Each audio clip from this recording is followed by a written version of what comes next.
د خاوند او میرمنې د آرامښت راز. مینه او محبت د خاوند او میرمنې د آرامښت سبب او د الله جل جلاله نعمتونو ګڼل کیږي. کله فکر کوئ چې مینه او محبت هیڅ کله هم ستاسو د کور ور نه وي ټکولی؟ که داسې وي نو سمدلاسه داسې اقدامات وکړئ چې د دې آرام بخونکي څیز د راتګ لپاره لاره هواره شي. مینه او محبت ځان ته ځانګړي لارې او کړنلارې لري. مینه او محبت د خاوند او میرمنې آرامښت او د خوښۍ سبب ګرځي. الله تعالی په قرآن کریم کې فرمایي او ژباړه داسې ده: د هغو نښې دا دي چې ستاسو له خپل جنسه مې میرمنې تاسو ته خلق کړې تر څو آرام شئ او ستاسو ترمنځ مې رحمت رامنځته کړی دی.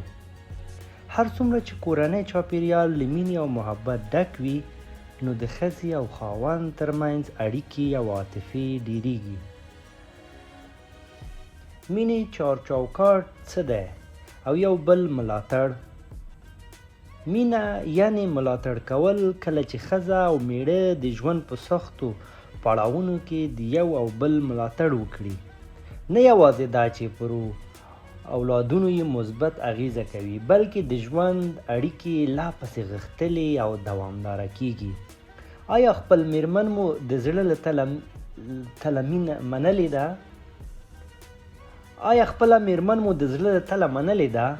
یوه دقیقه فکر وکړئ. آیا خپله میرمنې سره مو تر ټولو یوه دقیقه فکر وکړئ. آیا خپله میرمن مو سره تر ټولو تیروتنو منلې او قبوله کړې ده؟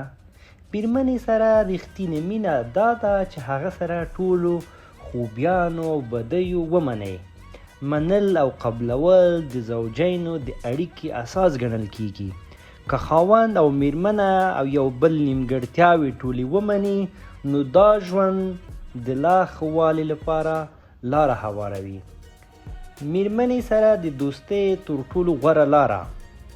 که تل د دې په فکر کې یاست څو د خپلې میرمنې خصوصي وسایل یا توکي وپلټئ نو د خپل اعتماد او باور میزان ته به مو بیا کتنو کړي وي.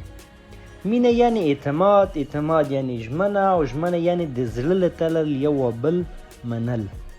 د خپلې میرمنې د اعتماد جلبولو لپاره تر ټولو غوره لاره دا ده چې وښیئ هغه اعتماد وړ دی. حرمتونه وساتئ. مینه یعنی یو بل ته احترام کول. دغه موضوع په خپل ژوند کې تر بل هر څه ډیره مراعات کړئ.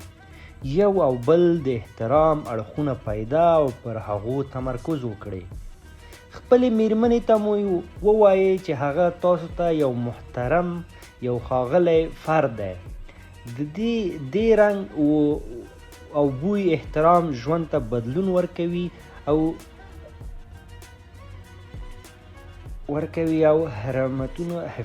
حرمتونه حفظ کوي.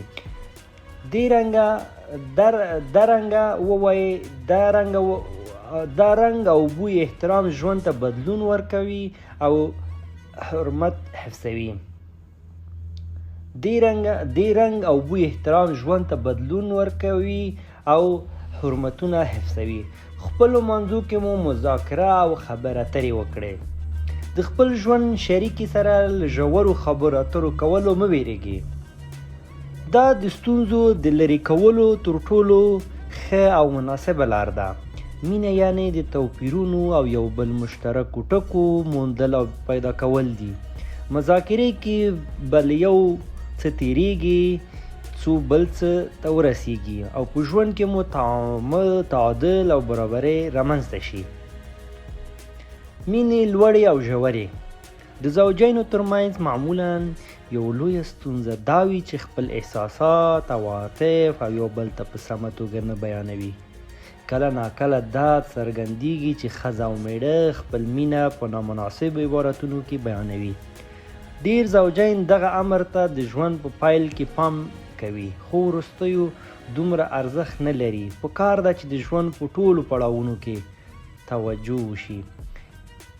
د مینې په اظهار کې باید کومو ټکو ته پاملرنه وکړي. د مینې د بیانولو کې د ښځې او سړي ترمنځ توپیرونه پاملرنې وړ دي.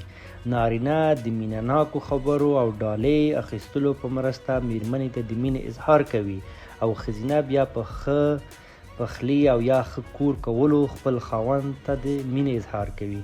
مینه ناکه اشخاص خپله مینه په دې ډول څرګندوي: د کلامي او جسمي مینې ابرازول او یو بل ته د خوښۍ چلندونو ابراز د ژوند په ټولو پړاوونو کې له یو بل عاطفي او اخلاقي ملاتړ او یو بل د تېروتنو او نیمګړتیاو په صورت کې صبور، متواضع پاتې کېدل او داسې نور. ډېره زیاته مننه. الله مو